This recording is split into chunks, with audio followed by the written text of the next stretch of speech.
but I don't think I can afford the fish to feed it. And the mess in the bathtub, wow. But he is open for Preacher Lawson at the Comedy Off-Broadway. He's also open for Chris Kattan and many others. It is my pleasure to introduce the very funny Josh Sardam.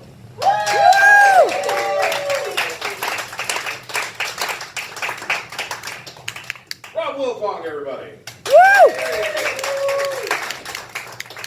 A little bit about myself. I was born Jewish, raised Catholic. Okay.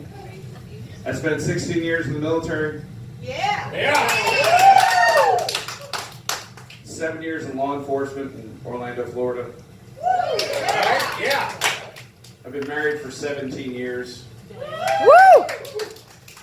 Literally, I have thousands of hours of training. None of it prepared me to go bald. I started losing my hair when I was 23 years old, and then over the next 20 years, my hair did this weird migration thing. It went from my head to my back. That's it. Yeah. I figure if this migration continues over the next 20 years, by the time I'm 60, I can sit in the toilet and it won't be cold anymore.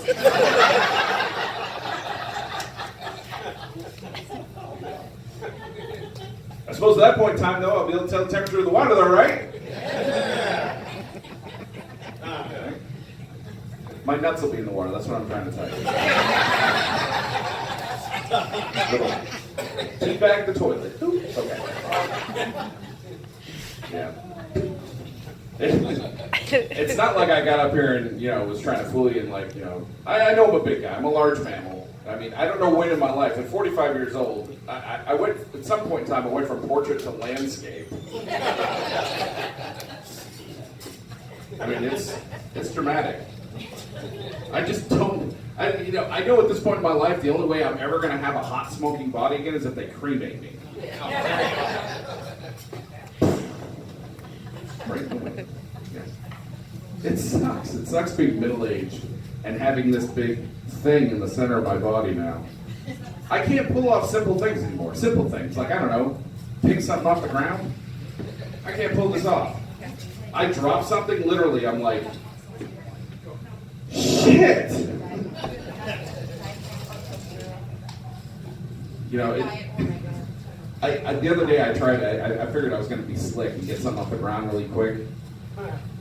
I'd pop my back and shit my pants.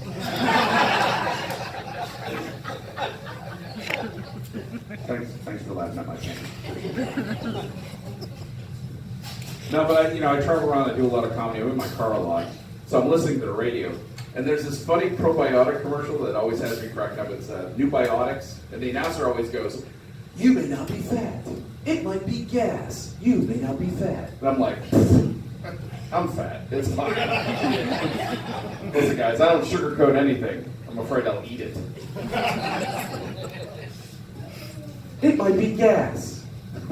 Listen, I pass enough gas to power a small New Hampshire town, okay? I'm not retaining anything. A lot of gas. I got Arabs lined up behind me, for Christ's sake. A lot of gas. No? We'll go topical. How about, there's a tribe of Native Americans picketing by my ass. How about that? Is that a little better? It's not too soon? Okay, good. So as I said, I was born Jewish. I have a Jewish mother and a Catholic father. And when deciding on how to raise their children, my father flipped a coin in which my mother grabbed it out of the air as fast as she possibly could. That's a Jew joke. I'm Jewish. You can laugh. It's fine. My mom is very Jewy. Very Jewy. I trademarked that word, by the way, Jewy. Yeah, I had very unique parents. Like my dad had these dad sayings. I don't know if your dad had dad. My dad had a dad saying for anything. Like if he was trying to motivate me to eat something, he'd be like, "Eat it. It'll put hair on your chest." Which I thought was a really weird way to motivate a 9-year-old to eat asparagus. Or I'd come in, I skinned my knee outside, and I'd come in whining, and he'd be like, "Go rub some dirt on it." And in my 9-year-old brain, I'm like, that's how that's healed. So I'm outside rubbing dirt on it, going, why does it hurt? And that's when he'd come out and go, I'm not really your father.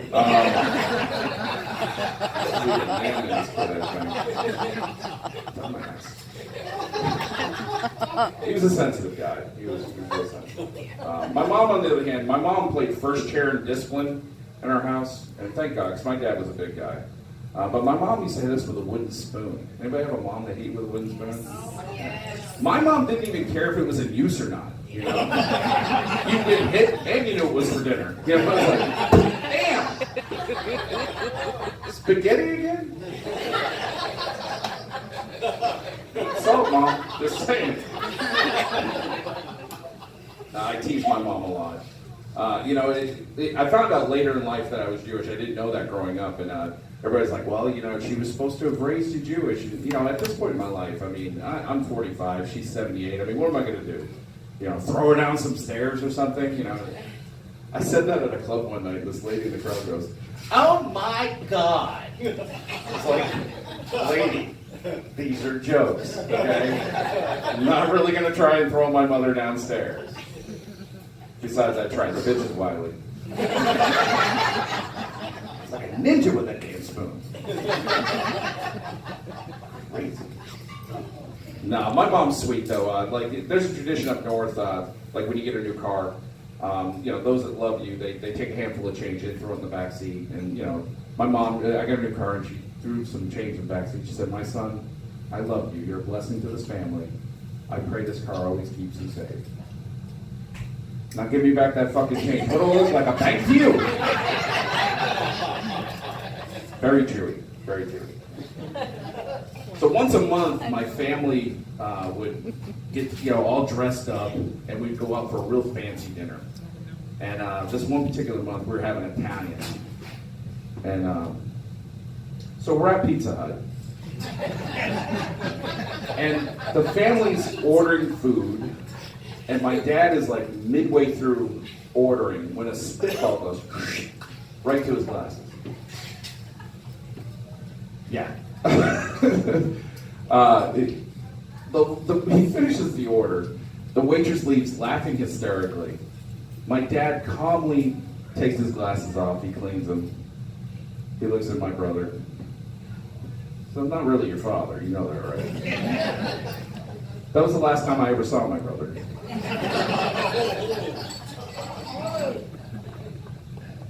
I'm kidding.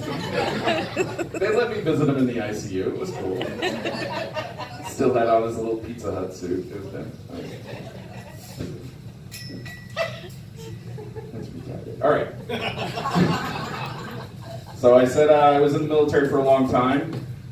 You know what I found interesting about being in the military is that each service has different ways they speak. And we got any Army people in here? Army folks? Oh, yeah. Who? Right? No, that's Marine. No, that's not Marines, sir. We'll get the Marines. I'll get the Marines. Hua is an Army thing. It can mean anything. It can mean, you know, go clean that latrine. Hua, you know, go outside. Hua. Hua could mean fuck yourself. It could mean anything. Navy. Navy guys? Woo! Right. Hoorah!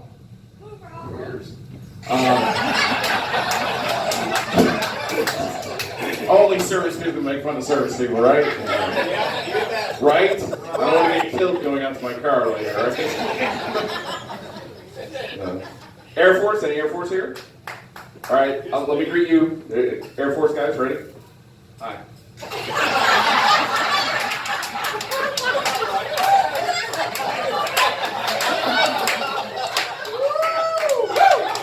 If the Air Force wanted them to have a personality, they would have issued it to them. All right? It's not their fault. Marines? You got Marines here? All right, well, I'm gonna show you the Marine Corps greeting. This is how all our Marines talk to each other.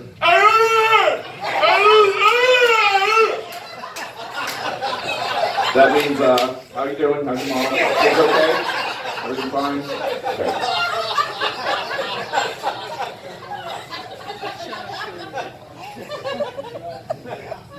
I have tours of duty in Iraq, Afghanistan and the United States Postal Service. Still in therapy for the Postal Service. I was going to the VA to get therapy on this, and I had like 4 or 5 appointments, and I showed up one night, and they're like, dude, you've got a bill. I'm like, what are you talking about? I'm a vet. They're like, no, for the Postal Service, you've got a $10,000 bill. We've been sending you letters. Haven't you been getting it? Those fuckers lost the mail on me, and I was working for them. I got them back, though. I work for Amazon now. Spent 10 hours today sticking it to them. There you go. Deliver that one, asshole. I had fun working for the post office, though. Like when I was driving, I'm in a neighborhood. You guys see these signs in the neighborhoods that says, slow down and drive like your kids live here.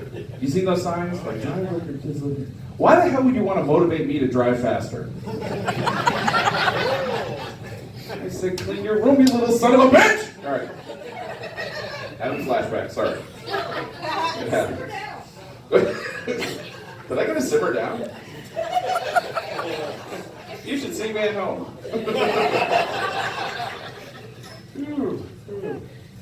Yeah, so I've been married 17 years. We're going to add a cherry on that today, 17 years. Yeah, don't clap for that. No, it's fantastic. Any other married folks here? Married folks? Oh, all hands went up. How long have you guys been married? Since 93. 93? Can't do the math. I understand. We're looking for a number on this, but that's cool. You're not expecting me to do the math, right? I was in the Army. Hello. I wasn't in the Air Force. Calculator man back there probably can do it. Who over here, raise your hand. Huh? Okay. That's fine. Christy, how long have you guys been married? 17. 17 as well, huh? All right. 18. 18, or now you're chipping in. Okay. That's fine. You know what's funny is, like, the one thing I've learned about being married as long as I've been married, like your personalities tend to meld together the longer you're with each other. I'll give you a good example of this. Like my wife's stomach will hurt, I'll fart, she'll feel better. Kind of an even flow thing. You know. But it always cracks me up when I hear like newlyweds talk about, I had an argument with my wife. It's shut up. You know, I mean, these newlyweds like under 5 years always they're going like they're arguing, and then they're like, we have to make up. I can't go to bed mad at you. Oh, I love you so much. Because when you've been married 17 plus years, it's more like, do you have to breathe? I mean, this is bothering me at this point in time. Newlyweds. They don't know what real war's like. Sorry. All right, maybe my stop snoring. All right, so.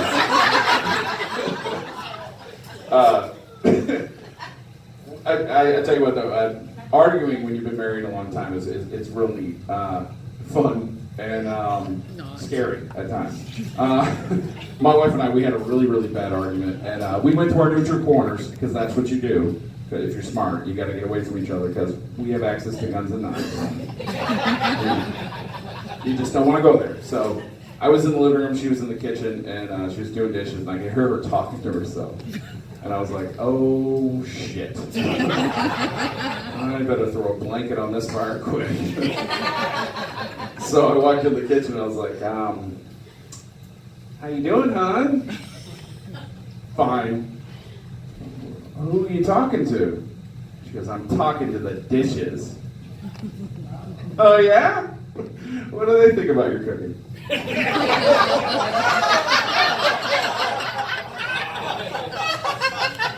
Apparently I wasn't done arguing. Without missing a beat, my wife goes, do you know why I like doing dishes? Because I can hold it under the water and they don't struggle.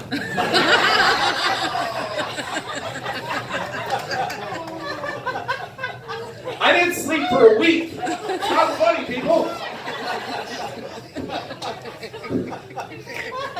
Good Lord. You did say that? You know, what's also neat about being married is that you tend to be able to like explore like just weird things. Like I'll give you an example. Guys, those of us that wear boxer briefs, does anybody actually use that pee hole that's in the front? Does anybody actually use that? No one uses that, right? Like we just pull, well, if you're black, it comes out the bottom. But I'm just saying I mean, I got curious one day, and I'm hanging out, and all right, let me give you a tip. First off, you have to weave your hand through this weird maze thing that's in there, and it's like a Chinese handcuff. Your hand will get stuck. It totally will. It'll get stuck. And I was starting to panic, and I'm trying to get my hand out, and I was in a Kroger bathroom. And there was two guys behind me, and one of them gave me his number. I don't like talking about it. All right. Weird things. I had a bad thing happen to me last week. It's still with me today. Do you know that small amount of time, that small fraction amount of time between when you're done wiping and you're going to let go of the paper? You know that small, minuscule amount of time? Well, I sneezed during that moment. And my first response is to cover my face.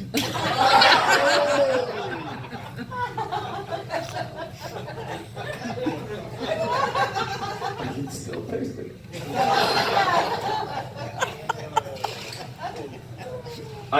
It's funny, I tease my wife a lot. She is absolutely one of the sweetest women you'll ever meet. Everybody who ever meets her for the first time absolutely adores her and loves her. Hands down. True story. All right, well, now that's not totally true. My girlfriend hates her. Guys, these are jokes, for Christ's sake. Calm down. My girlfriend doesn't know I'm married.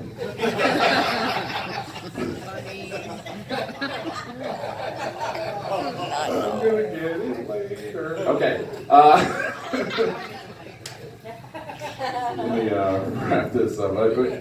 Actually, we used to own a jewelry store in Frankfurt, and this woman came walking into our store, and she went over to one of my cases, and I want to be a good salesman. So I walked over, and just as I got right up behind her, she had leaned in, I guess, to look at something closer, and she...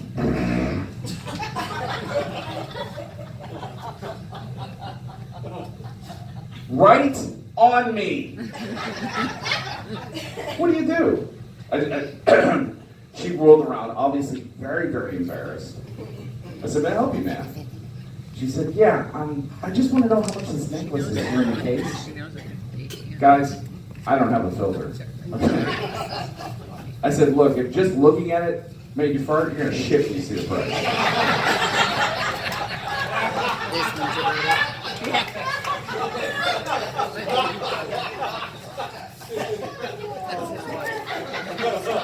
Normally I would wrap up my set right there, but I just wanted to say one more thing. First off, just so you guys know, that is my wife right there, that beautiful young lady. 17 years ago today, I had the grace to marry that beautiful lady. She has been my best friend. She has been everything to me. She's the reason why I'm in comedy. She's the reason why I'm doing something I absolutely love. I love you with all my heart. I thank God that you're in my life. You are a blessing to me, and I love you.